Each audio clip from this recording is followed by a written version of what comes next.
Perumdapal Domestik Banjarmasin melakukan MOU dengan Kejaksaan Negeri Banjarmasin.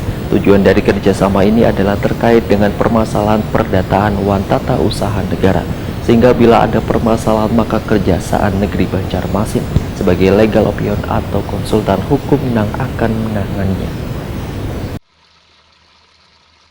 Perumdapal Domestik Banjarmasin melakukan MOU dengan Kejaksaan Negeri Banjarmasin. Tujuan dari kerjasama ini adalah terkait dengan permasalahan perdata Wantata Usaha Negara atau Datun. Sehingga bila ada permasalahan, maka Kejaksaan Negeri Banjarmasin sebagai legal opinion atau konsultan hukum yang akan menanganinya. Demikian dipadahkan Direktur Perumdapal Domestik Banjarmasin Insinyur Endang Waryono, MT, Wetakuni Prima TV Jelang Kamarian, Jumat 11 Maret 2022.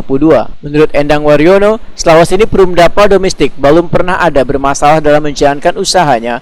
Namun MOU ini adalah untuk berjaga-jaga bila nantinya ada mengalami permasalahan. Endang Waryono menegaskan, bila MOU Perumdapal Domestik Banjarmasin dengan Kejaksaan Negeri Banjarmasin ini sudah yang ketiga kalinya dilakukan.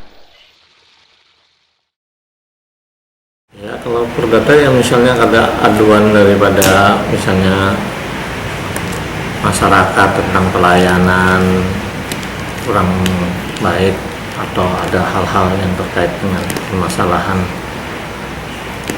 misalnya tunggakan segala macam yang kayak PDM juga kalau ada. Tapi kita kan apa istilahnya permasalahannya tidak ada untuk yang ke arah situ, jadi sementara ini cuma kerjasama MOU aja. Ya, jadi ini maksudnya itu untuk berjaga-jaga Pak? Iya, ya prepare aja. Oh, kalau ada permasalahan hukum yang menyangkut perdata dan datun, kita bekerja sama dengan Kejaksaan.